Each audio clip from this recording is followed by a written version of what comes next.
معزز حاضرین جمعہ، اسلامی بھائیوں، میری آواز کو سننے والیاں اسلامی خواتین، پردہ نشین میری ماں اور بہنوں، ہر قسم کی حمد و ثنا، عظمت و کبریائی، بڑائی و بزرگی اللہ وحدہ لا شریک، خالق کائنات، مالک ارض و سما کے لیے لائق اور سزاوار ہے، جو اس کائنات اور کائنات کل کا مربی و پالنہار ہے۔ بعدہ لاکھاں کروڑاں درود و سلام ہو اللہ کے تمام نبی و رسول پر، خصوصیت کے ساتھ اللہ کے آخری نبی مدنی کریم جناب محمد الرسول اللہ صلی اللہ علیہ وسلم پر۔ حضرات گرامی، سیرت عثمان بن عفان رضی اللہ تعالی عنہ کی دوسری نشست لے کر کے میں آپ کی خدمت عالیہ میں حاضر ہوا ہوں۔ رب العالمین سے دعا ہے، الہ العالمین ہم تمام کو ان نفوس قدسیہ کو سننے کی، سمجھنے کی اور ان کے زندگی سے ملنے والے دروس اور عبرتوں سے نصیحت حاصل کرنے کی توفیق عطا فرمائے، آمین۔ معزز سامعین، اس سے پہلے نشست کے اندر ان خوبیوں کا، ان کمالات و جمالات کا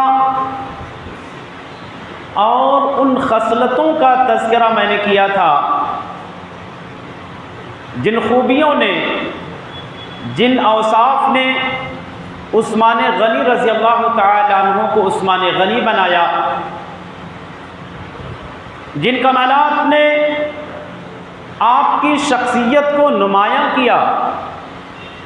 جن خوبیوں نے آپ کے رتبے کو بلند کیا، جن خصلتوں کی بنیاد پر رب العالمین نے اپنی محبوبیت کا اور اپنی رضا کا اعلان کیا، جن اوصاف حمیدہ کی بنیاد پر لسان نبوت نے زندگی ہی میں جنت کی بشارت سنائی، ان میں سے جو نمایاں خوبی ہے وہ آپ کے جذبہ سخاوت ہے، سخاوت کا جذبہ، رب العالمین کے نام پر خرچ کرنے کا جذبہ، رب العالمین کے لیے خرچ کرنے کی صلاحیت، سوچ اور فکر اور نظریہ، ہم وقت آپ کے اندر یہ جذبہ عروج پر رہتا تھا۔ جب بھی ضرورت پڑتی تھی دین کے لیے خرچ کرنے کی،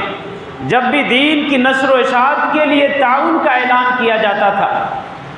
جب بھی چندے کا اعلان کیا جاتا تھا، آپ ہمیشہ تیار رہتے تھے۔ اسی جذبے کے پیش نظر اللہ کے نبی نے برجستہ اعلان کر دیا کہ ما ضر عثمان ما عمل بعد هذا اليوم، کہ عثمان جو کرنا چاہیں کر ڈالیں، ان کا کوئی بھی جرم، ان کی کوئی بھی غلطی، ان کی کوئی بھی خطا، ان کا کوئی بھی گناہ جنت میں جانے سے روک نہیں سکتا۔ انہی خوبیوں میں سے دوسری خوبی جو تھی، جو رب العالمین کو بہت ہی زیادہ پسند ہے، حضرات کرام یاد رکھنا، یہ خوبیاں، یہ خصلتیں، یہ اوصاف اگر ہمارے اندر، آپ کے اندر بھی پیدا ہو جائے، ہم اور آپ بھی رب العالمین کے نظر میں محبوب بن سکتے ہیں، اس میں کوئی شک نہیں۔ ایسا نہیں کہ صرف عثمان غنی کے لیے صرف جو منضبط کر دیے گئے تھے، یا اللہ رب العالمین صرف انہی کے ذات کے ساتھ خاص کر دیا تھا، نہیں، جن کے اندر بھی یہ خوبیاں پیدا ہو جائیں، جن کے اندر بھی اوصاف اور یہ کمالات و جمالات پیدا ہو جائیں، رب العالمین انہیں نمایاں مقام عطا کرتا ہے، ان کے رتبے کو دنیا میں بھی بلند کرتا ہے اور آخرت میں بھی رب العالمین بلند کرے گا۔ تو ایک تو ہمیں اور آپ کو نصیحت حاصل کرنا چاہیے ان خوبیوں اور کمالات سے۔ دوسری چیز، اس لیے یہ چرچے کی گھڑی ہے اور یہ ایام ان خوبیوں کے چرچے کے لیے ہیں، چونکہ ابھی جو مہینہ گزرا ہے ذی الحجہ کا مہینہ، وہ تابناک مہینہ جس مہینے میں حضرت عثمان غنی رضی اللہ تعالی عنہ کی شہادت کا سانحہ پیش آیا، اس لیے آپ کی شخص جب بھی یہ مہینہ آئے گا، جب یہ مہینے آئیں گے تب آپ کے شان کے تذکرے ہوں گے، آپ کی خوبیوں کو ذکر کیا جائے گا، آپ کے کمالات کو ممبروں سے بیان کیا جائے گا۔ حضرات گرامی، تو دوسری خوبی جو ہے جس نے عثمان غنی کو عثمان غنی بنایا، رب العالمین کی نظر میں محبوب بنایا، وہ ہے عثمان غنی کی حیاداری۔ بے حیائی سے بہت دور تھے۔ آج ہمارا سماج جو ہے حیا سے دور ہے، بے حیائی سے قریب ہے۔ کوئی جرم ایسا نہیں، کوئی بھی غناؤنا جرم ایسا نہیں جو سماج اور معاشرے میں موجود نہ ہو۔ نتیجتاً ہم اور آپ اللہ رب العالمین کے ناراضگی کے شکار ہیں، اللہ رب العالمین کے غضب کے شکار ہیں۔ ان خوبیوں کے چرچے اسی لیے کیے جاتے ہیں، اسی لیے ہوتے ہیں تاکہ ہم اور آپ بھی انہی خوبیوں سے فائدہ اٹھائیں۔ تو دوسری خوبی عثمان غنی رضی اللہ تعالیٰ عنہ کی وہ ہے آپ کی حیاداری۔ بڑے شرمیلے انسان تھے، بڑے حیادار انسان تھے۔ آپ کے حیا کی قدر صرف انسان نہیں، فرشتے بھی کرتے تھے۔ لسان نبوت نے برجستہ اعلان کیا تھا کہ میں عثمان غنی سے حیا کیوں نہ کروں جس سے فرشتے بھی حیا کرتے ہوں۔ آپ اندازہ لگائیں کہ آپ کے اندر حیاداری کا جذبہ کتنا رہا ہوگا کہ فرشتے بھی شرما جاتے تھے عثمان غنی رضی اللہ تعالیٰ عنہ کی شخصیت کے پاس گزرتے ہوئے، ان کے پاس آتے ہوئے، ان کو دیکھ کر ان کو بھی شرم لگتا تھا۔ فرشتے بھی آپ کے حیا کا احترام کرتے تھے، قدر کرتے تھے۔ اور تیسری چیز عثمان غنی رضی اللہ تعالیٰ عنہ کی عفت و پاک دامنی۔ سوشل میڈیا کا دور ہے، ہر انسان کے جیب میں موبائل ہے، اور اس موبائل میں اچھی بری تمام چیزیں موجود ہوتی ہیں۔ انسان چاہ کر بھی اپنے دامن کو بچا نہیں پاتا ہے۔ ایسے سمجھ لو چاروں طرف بے حیائیوں کے اڈے ہیں، چاروں طرف بدکاریوں کے اڈے ہیں، اور انہی اڈوں کے بیچ میں ہماری زندگی گزر رہی ہے۔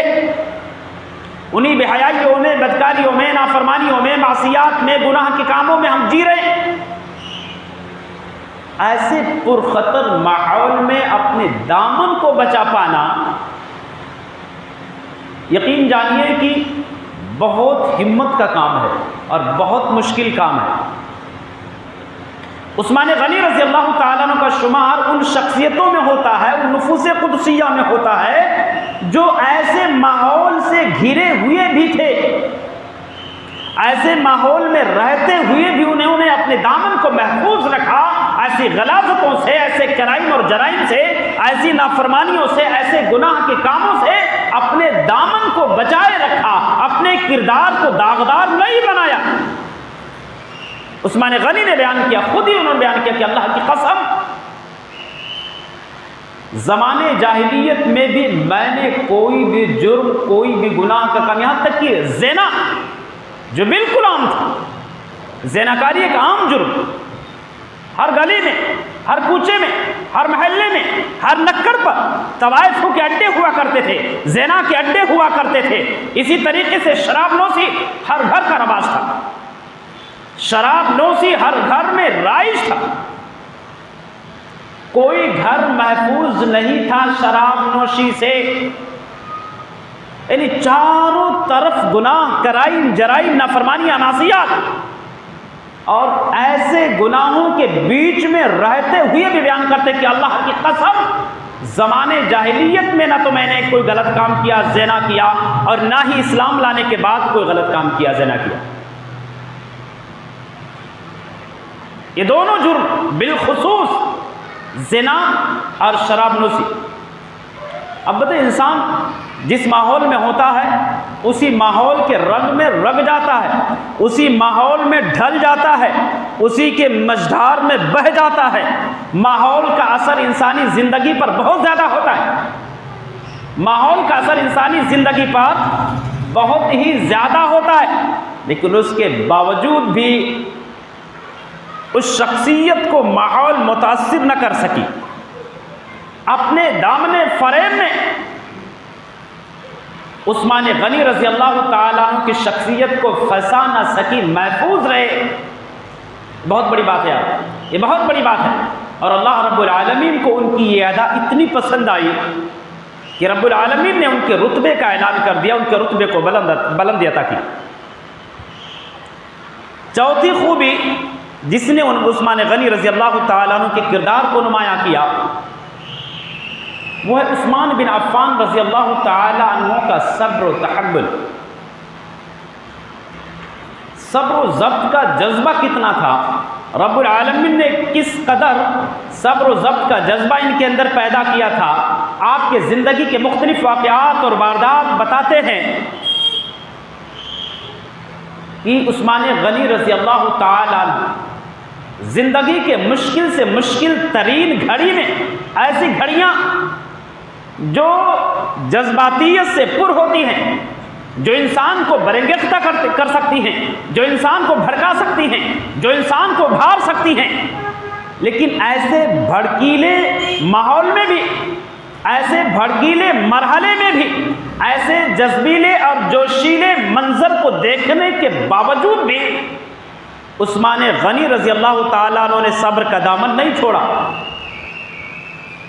صبر و ضبط کا، صبر و تحمل ہی کا مظاہرہ کیا۔ یہ ان دنوں کی بات ہے جب دشمنوں نے، باغیوں نے عثمان غنی رضی اللہ تعالیٰ عنہ کو ان کے گھر میں محصور کر دیا تھا۔ وہ عثمان غنی جنہوں نے مدینے کے اندر جو ہے لوگوں کو آزادیاں دی تھی، کس چیز کی آزادی؟ کھانے کی آزادی، پینے کی آزادی، رہنے کی آزادی، پہننے کی آزادی، بولنے کی آزادی، زندگی جینے کی آزادی، ہر قسم کی آزادیاں جس شخصیت نے مدینے کے تمام ضرورت مندوں کو دے رکھی تھی، آج اس شخصیت کو محدود اور محصور کر دیا گیا، انہی کے گھر میں مقید کر دیا گیا۔ بولنے کی پابندی، کھانے کی پابندی، پینے کی پابندی، زندگی جینے کی پابندی، یہاں تک کہ وہ مسجد نبوی جس کی در و دیواروں پر عثمان غنی رضی اللہ تعالیٰ عنہ کا احسان عظیم تھا، احسان عظیم ہے، جس شخصیت نے مسجد نبوی کے لیے تقریباً 20 یا 25 ہزار درہم میں اس کے بازو والی زمین کو خرید کر کے مسجد کے نام پر، مسجد نبوی کے نام پر وقف کیا تھا، اسی مسجد کا دروازہ ایک ایسا پرخطر دن بھی آیا، ایک ایسا تاریخ دن بھی آیا جب عثمان غنی کے لیے اس مسجد کا دروازہ بند کر دیا گیا۔ آپ کے پاس طاقت تھی، پاور تھا، حکومت تھی، خلیفۃ المسلمین تھے، پردھان منتری تھے، اتنی طاقت و قوت کے باوجود بھی، اتنی پاور ہاتھ میں رہنے کے باوجود بھی، رکھتے ہوئے بھی آپ نے صبر کیا، اپنی طاقت کا اظہار نہیں کیا، اپنے جذبات کو ظاہر نہیں کیا، اپنے جوش اور جذبے کو کیا نام ہے بھڑکایا نہیں، اپنی طاقت کا غلط فائدہ نہیں اٹھایا۔ جبکہ عبداللہ بن زبیر، مختلف صحابہ کرام رضوان اللہ علیہ مجمعین آپ کے خدمت میں حاضر ہوئے، کہنے لگے امیر المومنین وقت آ چکا ہے ان دشمنوں کو مزہ چکھانے کا، ان سے لڑنے کا وقت آ گیا ہے، انہیں جواب دینے کا وقت آ چکا ہے، اللہ کی قسم ان سے لڑنا حلال ہو چکا ہے، امیر المومنین آپ اجازت دیں ہم انہیں جواب دیں گے، امیر المومنین آپ اجازت دے دیں ہم انہیں جواب دے دیں، ان سے لڑیں گے۔ آپ کو معلوم ہے اس صابر انسان نے، اس صابر شخصیت نے جماعت صحابہ کو جواب کیا دیا تھا؟ انہوں نے کہا تم میں سے جس شخص پر بھی میری اطاعت واجب ہے اور جو شخص یہ جانتا ہے کہ اس پر امیر کی اطاعت واجب ہے بحیثیت امیر کے، میں اسے قسم دیتا ہوں اور میں اسے یہ حکم دیتا ہوں کہ اپنی ہاتھ کو، اپنی تلوار اور اپنے ہاتھ کو روکے رکھے، اور آج کے دن میرا سب سے بڑا محافظ، سب سے بڑا ہمدرد، سب سے بڑا قریبی وہی ہوگا جو اپنی تلوار اور اپنے ہاتھ کو روکے رکھے گا، اللہ اکبر، وہ نہیں چاہتے تھے ارض مقدسہ انسانی خونوں سے لالازار ہو، وہ نہیں چاہ رہے تھے مدینہ الرسول میں خون خرابہ ہو، وہ نہیں چاہ رہے تھے نبی کے مقدس شہر میں خون خرابہ ہو، جنگ و جدال ہو، انسانی جانیں جائیں۔ اس لیے انہوں نے مفاد عامہ پر اپنی فائدے کو فوقیت اور ترجیح دیا، اور مفاد عامہ کو مد نظر رکھتے اپنی جان کو قربان کر دیا، لیکن صحابہ کرام کو اٹھنے نہ دیا، جواب نہ دینے دیا۔ یعنی صبر و ضبط کا جذبہ کتنا تھا، آپ اندازہ لگائیں۔ یہ مدینہ الرسول کے احترام کے نتیجے میں عثمان غنی نے کیا تھا، نبی کے ارض مقدسہ کے اس پاکیزہ شہر کے جو ہے کو مد نظر رکھتے ہوئے عثمان غنی رضی اللہ تعالیٰ انہوں نے خود کو سرنڈر کر دیا، اپنی جان کا نذرانہ پیش کیا۔ آج بھی دنیا اس دن کو جو ہے تاریخ کے نام سے بہت ہی تاریخ دے اور بہت ہی نمایاں تاریخ، جب بھی تاریخ کا تذکرہ کیا جائے گا، جب بھی تاریخ اور ہسٹری کو بیان کیا جائے گا، اس دن کو ضرور بیان کیا جائے گا جس دن سیدنا عثمان غنی رضی اللہ تعالیٰ عنہ کو ظلماً اور قہراً شہید کیا گیا۔ کوئی جرم نہیں تھا، ان کی کوئی غلطی نہیں تھی، ان کی کوئی خطا نہیں تھی، انہوں نے جو بھی کیا تھا اللہ اور اس کے رسول کی خاطر کیا تھا، انہوں نے جو بھی کیا تھا دین کی سربلندی کے لیے کیا تھا، انہوں نے جو بھی کیا تھا دین کی رفعت کے لیے کیا تھا، انہوں نے جو بھی کیا تھا دین کو بڑھانے کے لیے کیا تھا۔ آپ اندازہ لگائیں حضرات گرامی، یاد رکھنا مشکل سے مشکل ترین گھڑی میں اگر ہم صبر و تحمل کا مظاہرہ کرتے، یاد رکھنا رب العالمین کو یہ عمل، یہ خوبی، یہ صفت بہت ہی زیادہ محبوب اور مقبول ہوگا۔ ہمارے اندر بھی یہ خوبیاں ہونی چاہیے۔ بھڑکنے سے بہتر ہے، جذبات میں آنے سے بہتر ہے کبھی کبھی صبر بھی کر لینا چاہیے، کبھی کبھی ضبط بھی کر لینا چاہیے، کبھی کبھی باتوں کو، غصے والی باتوں کو پی بھی جانا چاہیے۔ یہی ہمارے مذہب کی خوبی ہے اور یہی ہمارے مذہب کی تعلیم ہے۔ حضرات گرامی، جو خوبیاں ان کی شخصیت اور کردار کو نمایاں اور اجاگر کرتی ہیں، انہی خوبیوں میں سے ایک خوبی رجوع الی الحق، حق بات کو تسلیم کر لینا، حق بات کو مان لینا، اگرچہ آپ کی شخصیت کے خلاف وہ بات ہو، اگرچہ آپ کے شان کے خلاف وہ بات ہو، لیکن اگر حق ہے تو اس کو ایکسیپٹ کر لینا چاہیے۔ یہ خوبی بھی عثمان غنی رضی اللہ تعالیٰ عنہ کے اندر تھی۔ اب بتائیے، اتنی عظیم شخصیت، ذو النورین کا لقب ملا، داماد رسول ہیں، ایک بیٹ دو بیٹیوں کے داماد ہیں، دنیا ہی میں زندگی ہی میں جنت کی خوشخبری سن چکے ہیں، ان کے کانوں نے لسان نبوت سے جنت کی بشارت سنے، لیکن کوئی غرور نہیں، کوئی گھمنڈ نہیں۔ حضرت سعد رضی اللہ تعالیٰ بیان کرتے ہیں کہ میرا گزر مسجد نبوی میں عثمان غنی کے پاس سے ہوا۔ حق بات کو تسلیم کیسے کیا جاتا اور حق بات کو تسلیم کروایا کیسے جاتا، دونوں باتیں آپ کو اس واقعے میں ملیں گی۔ حضرت سعد بیان کرتے میرا گزر مسجد نبوی میں عثمان غنی کے پاس سے ہوا، میں نے عثمان غنی کو سلام کیا، انہوں نے نظر بھر کر مجھ کو دیکھا بھی لیکن میرے سلام کا جواب نہیں دیا۔ میں عمر بن خطاب کی خدمت میں حاضر ہوا۔ کون کہہ رہا؟ حضرت سعد کہہ، جب عثمان غنی نے میرے سلام کا جواب نہیں دیا، عمر بن خطاب کی خدمت میں حاضر ہوا، کہنے لگا امیر المومنین، کیا دین کے اندر کوئی چینجنگ ہوئی ہے، کوئی بدلاؤ آیا، کوئی نئی چیز آئی؟ عمر بن خطاب نے کہا نہیں، ایسا تو کچھ بھی نہیں، بات کیا ہے؟ حضرت سعد نے کہا ابھی میں نے عثمان غنی سے سلام کیا لیکن انہوں نے میرے سلام کا جواب نہ دیا۔ عمر بن خطاب رضی اللہ تعالیٰ عنہ نے حضرت سعد کو بھڑکایا نہیں، ان کے جذبات کو اور ابھارا نہیں، برنگیختہ نہیں کیا جیسا کہ ہمارے سماج میں رائج ہے۔ اگر آپ سے کوئی آدمی اس طریقے سے بات کہے،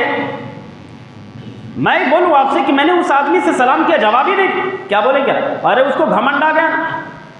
میں پہلے سے جانتا تھا وہ آدمی اچھا نہیں ہے، ارے بہت بد کردار آدمی ہونا تو یہ چاہیے، یار مطلب ایسا کیوں کیا انہوں نے؟ چلو ٹھیک ہے، تحقیق کرتے، پوچھتے، یہ نہیں ہو سکتا ہم سے۔ یعنی وہ آگ تو لگ چکی ہے، آگ کی چنگاری پہنچ چکی ہے، اس میں پیٹرول ڈال دیا جاتا ہے تاکہ اور وہ آگ بھڑک جائے۔ سماج میں یہی ہو رہا ہے۔ اگر ہمیں معلوم ہو جائے کہ وہ آپ کا دشمن ہے اور آپ سے میری بغاوت ہو چکی ہے تو آپ کے دشمن سے پہلے میں ملوں گا، تاکہ میرے گروپ مضبوط ہو، میری طاقت مضبوط ہو، مجھے پاور ملے، میری تعداد زیادہ ہو اور اس طاقت کا غلط فائدہ اٹھایا جائے۔ ہونا تو یہ چاہیے، تحقیق کیا جائے، اصلاح کیا جائے۔ انما المؤمنون اخوة فاصلحوا بین اخویکم، جب بھی ایسے اختلافی مسائل پیدا ہوں، اسلام کہتا ہے اختلاف کو ختم کیا جائے، اصلاح کرایا جائے، مفاہمت کرایا جائے، مصالحت کرایا جائے، جھگڑے کو ختم کیا جائے، انتشار پیدا نہ کیا جائے، فتنوں کو بڑھاوا نہ دیا جائے، بغاوت نہ کروائی جائے، جھگڑا نہ کروایا جائے، فساد نہ کروایا جائے، فساد کا خاتمہ کیا جائے۔ یہ ہمارے مذہب کی بنیادی تعلیم ہے۔ کتنے واقعات ہمارے پاس موجود ہیں۔ اگر پتہ چلا کہ شہادت مولانا سے ان کی دشمنی ہوئی ہے یا کچھ انبن چل رہا ہے، ایک دوسرا بندہ اس کو چک لیتا ہے، ہاں وہ بہت غلط انسان ہے، بہت، یہ اسلامک سوچ نہیں آ رہا، یہ اسلامک نظریہ نہیں ہے۔ سب بھائی ہیں، اختلاف ہونا یہ انسانی خاصہ ہے۔ اختلاف ہونا، غلط فہمی پیدا ہونا، یہ انسانی خاصہ ہے۔ انسانی وجود ہے تو اختلاف ہوں گے، انسانی وجود ہے تو غلط فہمیاں پیدا ہوں گی، لیکن ان اختلافات کو بڑھاوا دینا یہ شیطانی سوچ اور نظریہ، یہ شیطانی فکر ہے، شیطانی شر ہے۔ ان غلط فہمیوں کو جو اور زیادہ بڑھاوا دینا، ان کو سپورٹ کرنا، ان کو سہارا دینا اور اونچائی تک لے جانا، یہ شیطانوں والی سوچ ہے، یہ شیطانی عمل ہے، یہ شیطانی نظریہ ہے۔ اسلامک سوچ اور فکر اس کو نہیں کہتے۔ تو ہمارے سماج میں یہ ساری چیزیں پائی جاتی ہیں۔ حضرات گرامی، جب بھی حالات بے قابو ہوں، جب بھی غلط فہمیاں پیدا ہوں، ان غلط فہمیوں کو دور کرنے کی کوشش کی جائے، ان غلط فہمیوں کو بڑھاوا نہ دیا جائے، ان کو سپورٹ نہ کیا جائے۔ وہ کوئی بھی ہو، آپ کا دوست ہو، آپ کا دشمن ہو، کوئی بھی ہو، ان غلط فہمیوں کا، ان اختلافات کا غلط فائدہ نہ اٹھایا جائے۔ مذہب اسلام کے، قرآن اور سنت کے بالکل خلاف ہے، انسانیت کے خلاف ہے، نبی کے خلاف ہے، اللہ کے خلاف ہے، ہمارے عقیدے کے خلاف ہے۔ حضرت سعد سے عمر بن خطاب نے کوئی غلط بات نہیں کہا، حضرت سعد کو بھڑکایا نہیں کہ عثمان غنی نے غلط کیا ہے، کہا ٹھیک ہے بیٹھیے، عثمان غنی کو بلانے کے لیے بھیجے، ان کو طلب کیا، عثمان غنی آئے، کہنے لگے بھیا وہ کون سی چیز ہے جس چیز نے آپ کو اپنے بھائی کے سلام کا جواب دینے سے روک دیا؟ عثمان غنی کہنے لگے بات کیا؟ کہنے لگے حضرت سعد نے آپ سے سلام کیا، آپ نے جواب نہیں دیا۔ عثمان غنی نے کہا نہیں، ایسا تو کچھ بھی نہیں، ایسا تو کچھ نہیں ہے، مجھے تو کچھ بھی پتا نہیں، آپ کہہ کیا رہے؟ حضرت سعد نے کہا کہ میں نے آپ سے سلام کیا مسجد نبوی میں، آپ نے میرے سلام کا جواب نہیں دیا۔ عثمان غنی نے کہا اللہ کی قسم ایسا کچھ بھی مجھے پتا نہیں ہے۔ حضرت سعد نے کہا اللہ کی قسم یہی سچائی ہے۔ یاد کیجئے، عثمان غنی کو خیال آیا، سوچنے لگے، بہت زیادہ رد نہیں کیا، بضد نہیں ہوئے، اپنے بات پر اڑے نہیں، انسان ہے، غلطی ہو سکتی ہے، غلطی ہو سکتی، اگر آدم سے جنت میں غلطی ہو جائے تو کیا میاکوٹ میں رہ کر کے غلطی کرنا ہم سے کوئی ممکن نہیں کیا؟ بالکل ممکن ہے، بالکل ممکن ہے۔ اگر حضرت آدم جنت میں خطا کر سکتے ہیں تو ہم اس دھرتی پر جو گناہوں کی دنیا ہے، جو گناہوں کا مرکز ہے، بالکل ہم سے غلطیاں اور خطائیں اور بھول ہو سکتی ہیں، کوئی شک نہیں ہے، مان لینا کوئی بےعزتی نہیں۔ حضرت عثمان غنی سوچنے لگے، یاد آیا، کہنے لگے ہاں یاد آیا مجھ کو، میں اللہ سے توبہ کرتا اور معافی مانگتا ہوں۔ مجھ کو یاد آیا کہ عثمان غنی جو حضرت سعد ابھی میرے پاس سے گزرے تھے، یاد آ رہا مجھ کو، لیکن اس وقت میں ایک بات یاد کر رہا تھا،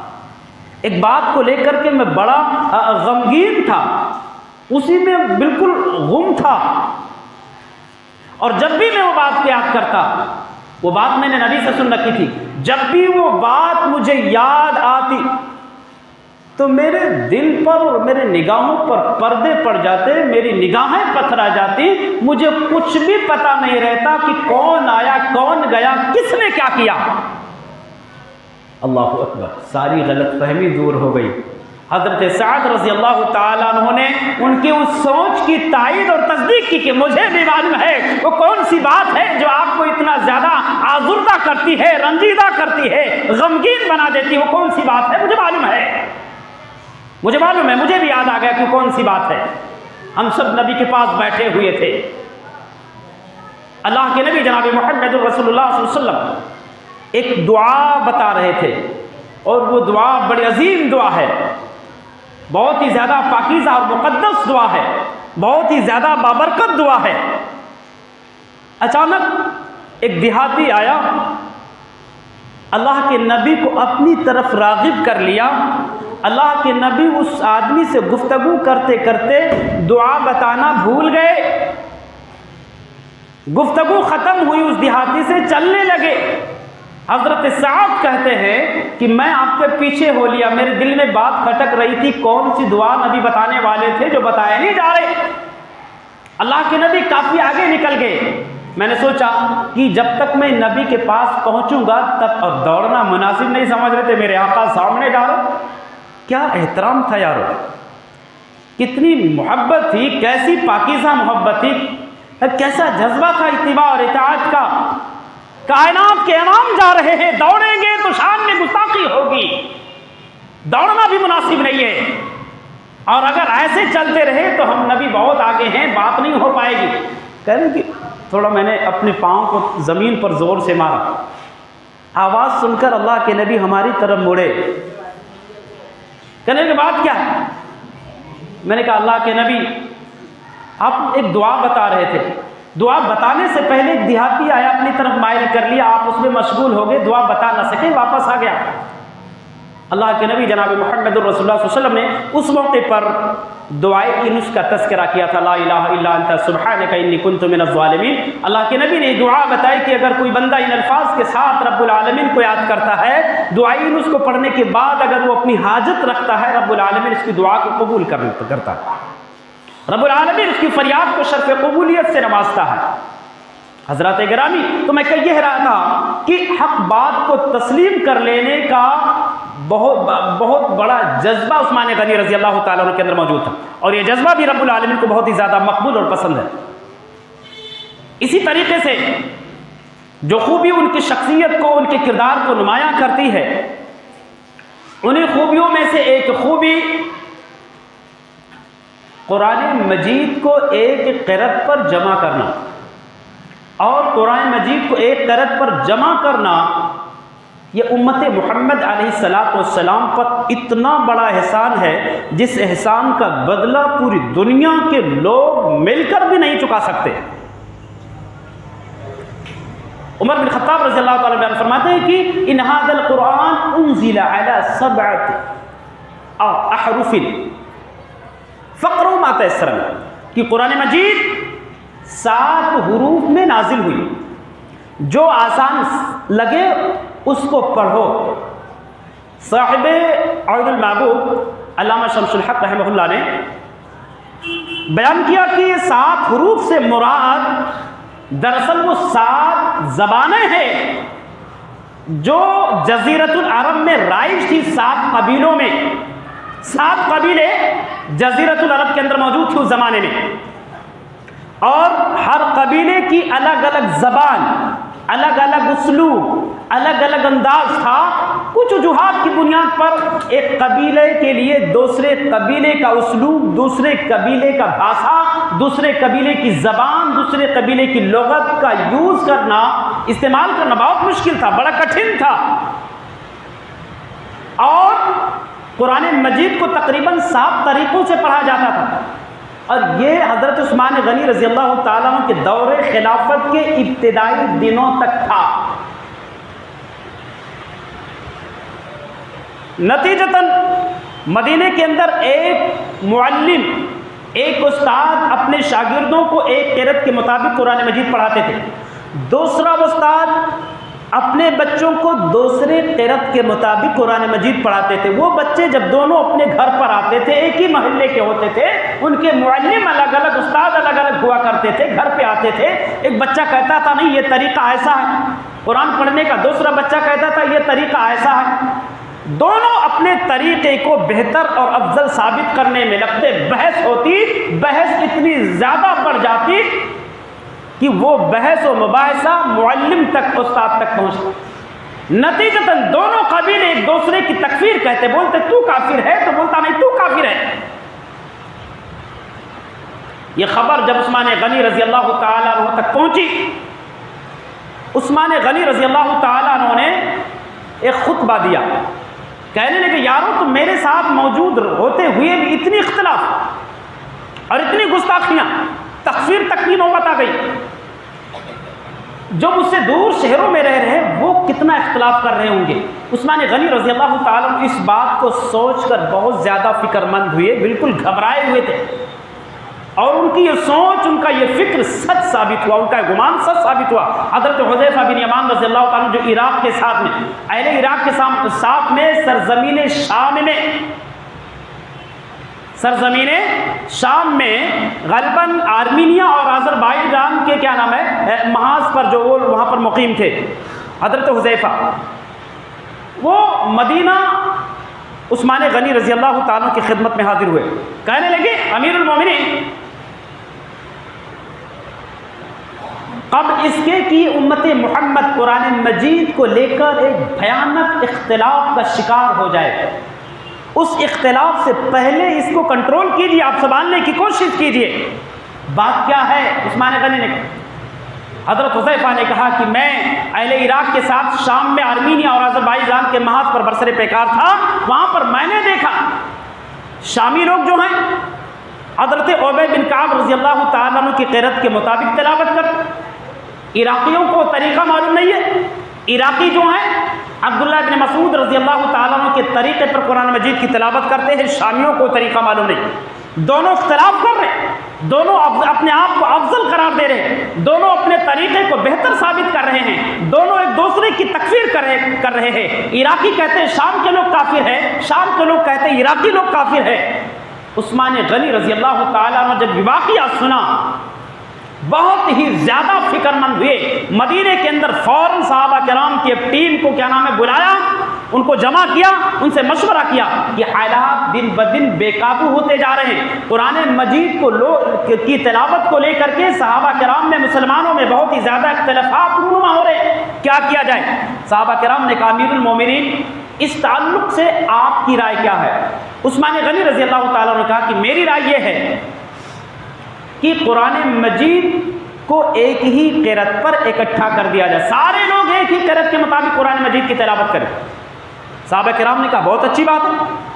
فوراً عثمان غنی نے حضرت حفصہ رضی اللہ تعالیٰ عنہ کے پاس خبر بھیجا کہ آپ کے پاس ابو بکر کا تیار کردہ جو صحیفہ ہے مجھے دے دو اور میں اس سے قرآن مجید کو نقل کر کے واپس کر دوں گا۔ حضرت حفصہ رضی اللہ تعالیٰ عنہ نے وہ صحیفے عثمان غنی کی خدمت میں بھیجے۔ عثمان غنی نے تقریباً 4 لوگوں کی ایک ٹیم تیار کی، حضرت زید بن ثابت رضی اللہ تعالیٰ عنہ، عبداللہ بن زبیر رضی اللہ تعالیٰ عنہ، سعد بن ابی وقاص رضی اللہ تعالیٰ عنہ، عبد الرحمن بن حارث بن حشام رضی اللہ تعالیٰ عنہ، یہ 4 لوگوں کی ٹیم تیار کی اور انہیں اس کام پر معمور کیا کہ قرآن مجید کو دیگر صحیفوں سے نقل کر کے سورتوں کے اعتبار سے مرتب کیا جائے۔ جب قرآن مجید کا ایک معیاری نسخہ، ایک متفقہ اور مستند نسخہ تیار ہو گیا، صحابہ کرام رضوان اللہ علیہ مجمعین کو پھر سے بلائے، سمجھدار لوگوں کو، اہل دانش لوگوں کو، جو سمجھ بوجھ کی اچھی سوچ رکھتے تھے، ان کو بلایا اور بلانے کے بعد ان سے تحقیق اور تصدیق کروایا۔ تصدیق کرنے کے بعد، مشورہ کرنے کے بعد قرآن مجید کو ایک قرأت پر یعنی قرأت قریش پر تیار کروا کر کے پورے جزیرۃ العرب میں قرآن مجید کے نسخے کو عثمان غنی رضی اللہ تعالیٰ عنہ نے تقسیم کر دیا۔ اگر انہوں نے یہ کارنامہ انجام نہ دیا ہوتا تو وہ اختلاف، وہ فتنہ آج بھی ہم اور آپ اپنی نظروں سے دیکھتے، اور کتنے طریقوں سے قرآن مجید پڑھے جاتے، کتنے حروف میں قرآن مجید کی تلاوت کی جاتی، کتنے اندازوں میں قرآن مجید کی تلاوت کی جاتی، کتنے زبان ہم سمجھ بھی نہیں سکتے، اس کے اسلوب کتنے خطرناک ہوتے، کتنے اختلافات ہوتے۔ ابھی تو 72 فرقے مسلمانوں میں ہیں، لیکن اگر وہ فتنہ وہاں سے ختم نہ کیا گیا ہوتا تو 7200 فرقے مسلمانوں میں موجود ہوتے۔ ابھی 72 فرقے ہیں، اگر اس فتنے پر جو ہے کنٹرول نہ لگایا ہو گیا ہوتا تو 7200 فتنے موجود ہوتے، 7200 فرقے موجود ہوتے۔ عثمان غنی رضی اللہ تعالیٰ عنہ امت کو بہت بڑے اختلاف سے بچا کر کے اور تمام کے تمام امت مسلمہ کو ایک مسودے پر، ایک قرت پر اکٹھا کر کے ہمارے اور آپ کے اوپر وہ احسان عظیم کیا ہے کہ قیامت تک پوری امت مل کر کے اس احسان کا بدلہ نہیں چکا سکتی۔ سمجھ رہے؟ آج جو آسانی کے ساتھ قرآن مجید کی تلاوت کر رہے ہیں، یہ کوئی آسان کام نہیں ہے۔ اگر انہوں نے یہ کارنامہ انجام نہیں دیا ہوتا تو کبھی ہم لام پڑھتے، کبھی لام زبر لا پڑھتے، کبھی لام زر لے، ایک مسودے میں زبر ہوتا تو دوسرے میں زیر ہوتا، ایک میں پیش ہوتا تو دوسرے میں کچھ اور ہوتا۔ الگ الگ نسخے، الگ الگ طریقے، الگ الگ اس میں کیا نام ہے تحریفات ہوتے۔ لیکن عثمان غنی رضی اللہ تعالیٰ جتنے بھی نسخے موجود تھے مصاحف کے، تمام کے تمام نسخوں کو عثمان غنی رضی اللہ تعالیٰ عنہ نے جلوا دیا۔ صرف ایک نسخہ جو قرات قریش پر تیار کیا گیا تھا اس نسخے کو باقی رکھا اور اسی پر پوری امت کو متفق کر دیا اور متحد کر دیا۔ جب باغیوں نے عثمان غنی رضی اللہ تعالیٰ عنہ کو شہید کیا تو انہوں نے جو شہید کرنے کے اسباب بیان کیے، اختلاف کو جو اسباب اور وجوہات بیان کیے تھے، انہی اسباب میں سے ایک سبب یہ بھی تھا کہ آپ نے بہت سارے قرآن کے نسخوں کو جلا دیا، جبکہ عثمان غنی رضی اللہ تعالیٰ نے جو جلوایا تھا ایک اچھے مقصد کو لے کر کے، ایک اچھے مقصد کو لے کر کے، امت کو گمراہیت سے بچانے کے لیے، گمراہیت سے بچانے کے خاطر، امت کو فتنوں سے بچانے کی خاطر جو ہے عثمان غنی رضی اللہ تعالیٰ عنہ نے یہ بہت بڑا قدم اٹھایا تھا۔ اس کے علاوہ بھی بہت ساری خوبیاں اور کمالات عثمان غنی رضی اللہ تعالیٰ کے اندر کوٹ کوٹ کر کے بھری ہوئی تھی، جیسے خشیت الہی۔ خشیت الہی، آپ کے اندر خشیت الہی کا جذبہ کتنا تھا، آپ اندازہ لگائیں۔ آپ کے آزاد کردہ غلام حضرت ہانی بیان کرتے کہ عثمان غنی رضی اللہ تعالیٰ جب کسی قبر پر رکتے تو اتنا روتے حتی یبل لحیتہ، آپ کی داڑھی آنسوؤں سے تر ہو جاتی۔ ہم نے کبھی ویسا رویا نہیں، کبھی روتے دیکھا نہیں۔ یہ سب خشیت الہی کا نتیجہ تھا، رب العالمین کے خوف کا نتیجہ تھا، رب العالمین کے تقوی کا نتیجہ تھا۔ اتنا روتے آپ سے کہا جاتا کہ آپ کے سامنے تذکر الجنت والنار، جنت کا تذکرہ کیا جاتا، جہنم کا تذکرہ کیا جاتا، اتنا نہیں روتے، اور قبر کو دیکھ کر اتنا روتے۔ عثمان غنی رضی اللہ تعالیٰ جواب دیتے کہ میں نے لسان نبوت کو ارشاد فرماتے ہوئے سنا ہے کہ یہ قبر جو ہے، ان القبر اول منزل من منازل الاخرہ، قبر جو ہے آخرت کے منزلوں میں سے پہلی منزل ہے۔ فإن نجا منه فما بعده يسر، اگر قبر میں کسی کو راحت مل گئی، قبر کا مرحلہ کسی کے لیے آسان ہو گیا تو بعد کے سارے مرحلے، سارے منازل آسان ہوں گے۔ لیکن اگر قبر میں کسی کو نجات نہ ملی تو بعد کی مرحلے اور منزلیں بہت ہی زیادہ پیچیدہ اور سخت ہوں گی۔ مزید بیان کرتے کہ اللہ کے نبی نے ارشاد فرمایا کہ ما رأیت منظرا قط الا والقبر افضل منه، قبر سے زیادہ بھیانک منظر کو، قبر سے زیادہ بھیانک میں نے کوئی منظر نہیں دیکھا۔ تو قبر کو دیکھ کر عثمان غنی رضی اللہ تعالیٰ اتنا روتے تھے کہ آپ کی داڑیاں آنسو سے، یہ تھی خشیت، یہ تھا آپ کا تقویٰ، اور اسی تقوی کی بنیاد پر آپ کو رونا آ جاتا تھا۔ ہم تو یہاں جناب عالی قبرستان سے کے سامنے جوا کھیلتے ڈرتے نہیں ہیں، قبرستان کے سامنے کتنی گنڈا گردیاں ہوتی ہے اور ہمیں فکر بھی نہیں، احساس بھی نہیں۔ قبرستان پر کچھ لوگ بیٹھ کر کے جوا کھیلتے، تاش کھیلتے ہیں، استغفر اللہ۔ قبرستان پر کچھ لوگ بیٹھ کر کے اپنے محبوبہ سے باتیں کرتے، جس قبر میں ان کو دفن ہونا ہے، جس قبر کی کال کوٹری میں تاریکی میں ان کو دفنایا جائے گا، اس قبر پر بیٹھنے کے بعد بھی اللہ کی خشیت دل میں پیدا نہیں ہوتی، اللہ کا ڈر پیدا نہیں ہوتا کہ اللہ کا قہر نہ نازل ہو جائے، اللہ کا غضب نہ نازل ہو جائے، اللہ پکڑ کے ایٹھ اور مروڑ نہ دے۔ قبرستان پر بیٹھ کر بھی زناکاری ہوتی، وہاں پر بیٹھ کر بھی بے حیائی ہوتی ہے، وہاں پر رہتے ہوئے بھی غلط کام ہو رہے ہیں۔ استغفر اللہ استغفر اللہ، یہ ہمارے ایمان کی کمزوری ہے، یہ ایمان کی کمزوری ہے۔ ہمارا ایمان جو دن بدن مردہ ہوتا جا رہا ہے، کیوں؟ بے حیائی کی وجہ سے، بدکاریوں کی وجہ سے، غلط کاریوں کی وجہ سے، اللہ کے تقویٰ کی کمی کی وجہ سے، پرہیزگاری زہد و ورع کی قلت کی وجہ سے ساری برائیاں دن بدن بڑھتی جا رہی ہیں۔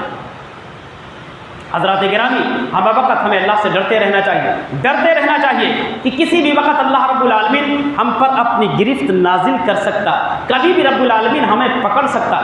کبھی بھی رب العالمین پکڑ کر کے ہمیں مروڑ سکتا۔ اس لیے ہر غلط کام کرنے سے پہلے اللہ رب العالمین سے ڈرنا چاہیے، اللہ رب العالمین سے ڈرنا چاہیے۔ اور یہ تقویٰ، یہ خشیت عثمان غنی رضی اللہ تعالیٰ عنہ کے اندر کوٹ کوٹ کر کے بھری ہوئی تھی۔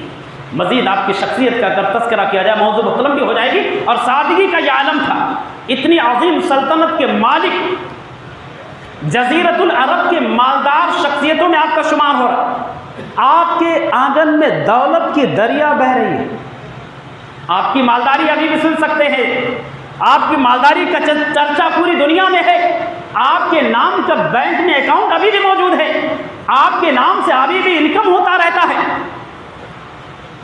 آپ اندازہ لگائیں کہ کتنے مال، جب بھی اللہ کے نبی نے کنویں کے اعلان کیا، کنویں کے لیے عثمان غنی نے 35,000 درہم میں کنواں خرید کر کے میٹھا پانی پورے مدینہ کے ضرورت مندوں میں وقف کر دیا۔ اللہ کے نبی نے کہا مسجد نبوی کے بازو میں ایک چھوٹی سی جگہ ہے، اللہ کا کون سا بندہ ہے جو خرید کر کے مسجد نبوی کے وقف کرے؟ اللہ کے نبی عثمان غنی نے کہا اللہ کے نبی میں کر رہا ہوں، اس کام کے لیے میں تیار ہوں۔ مدینہ میں بھوک پڑی، اعلان کیا گیا تھا ان کے لیے۔ عثمان غنی رضی اللہ تعالیٰ عنہ سے تقریباً 100 اونٹوں پر لدا ہوا غذائی سامان مدینہ کے ضرورت مندوں میں بٹوا، 100 اونٹوں پر، یا میں ہو سکتا ہے کہ میں بھول رہا ہوں، تقریباً 1000 اونٹوں پر۔ ممکن ہے کہ 1000 اونٹ رہے ہو اور 1000 اونٹوں پر لدا ہوا غذائی سامان مدینہ کے تمام ضرورت مندوں میں بانٹ دیا۔ جب بھی تعاون کے لیے اعلان کیا گیا، غزوہ تبوک کے موقع پر تعاون کا اعلان کیا گیا، عثمان غنی رضی اللہ تعالیٰ نے 1000 دینار اس محاذ کے لیے تعاون کیا تھا۔ معمولی بات نہیں یار،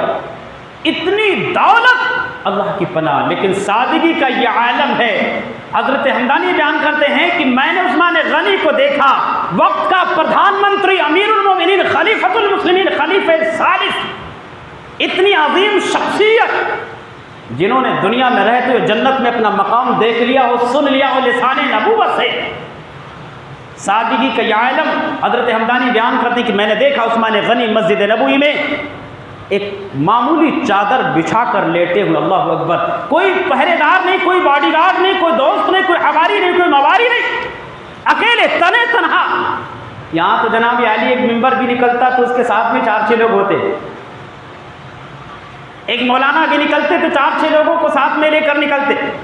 اتنی عظیم شخصیت، سادگی کا یہ عالم، اللہ اکبر، کھانا بھی سادہ۔ حضرت شرحبیل بن مسلم بیان کرتے ہیں عثمان غنی رضی اللہ تعالیٰ عنہ کی سادگی کا یہ عالم تھا کہ مہمانوں کو امارت کا کھانا، خلافت کا کھانا کھلاتے تھے، بادشاہی کھانا کھلاتے تھے، اور خود گھر میں جا کر کے سرکہ اور روٹی کھاتے تھے۔ اللہ اکبر، آپ کی شخصیت پر جتنا چرچے کیے جائیں، جتنے بھی گفتگو کیے جائیں، جتنے بھی ذکر کیے جائیں یارو بہت کم ہے۔ بہرحال بڑے سادگی کے ساتھ عثمان غنی رضی اللہ تعالیٰ نے زندگی جی ہے اس دنیا کے اندر۔ انہی خوبیوں اور کمالات کی بنیاد پر آپ کے رتبے کو بلند کیا گیا، آپ کے رتبے کو بلندی ملی، لسان نبوت سے جنت کی بشارت ملی، رب العالمین کے جانب سے جو ہے رضا کا اعلان ملا۔ بہرحال یہ ساری خوبیاں تھی۔ اللہ تبارک و تعالیٰ سے دعا ہے الہ العالمین ہمیں اور آپ کو مذکورہ خوبیوں کو سمجھنے کی اور انہی خوبیوں سے ہمیں اور آپ کو متصف ہونے کی توفیق عطا فرمائے۔ بالخصوص اللہ تعالیٰ ہم تمام کو بے حیائی سے، بدکاری سے بچنے بچانے کی توفیق عطا فرمائے، خشیت الہی کے زیر سایہ زندگی جینے اور مرنے کی توفیق عطا فرمائے۔ مشکل سے مشکل ترین گھڑی میں ہم تمام مسلمانوں کو صبر و تحمل کا مظاہرہ کرنے والا بنائے، صبر و تحمل کے دامن کو تھامے رکھنے والا بنائے۔ کیسی جذباتی مرحلے ہوں، کیسے بھڑکیلے مسائل اور مرحلے ہوں، اللہ تمام مسئلوں میں ہم سب کو صبر کے ساتھ زندگی جینے اور مرنے کی توفیق عطا فرمائے۔ اللہ جب ہم سب کو دنیا کے اندر زندہ رکھ، خالص کتاب اللہ سنت رسول اللہ صلی اللہ علیہ وسلم کے مطابق زندہ رکھ، اور جب ہم سب کا خاتمہ ایمان بالخیر ہو، آمین تقبل یا رب العالمین۔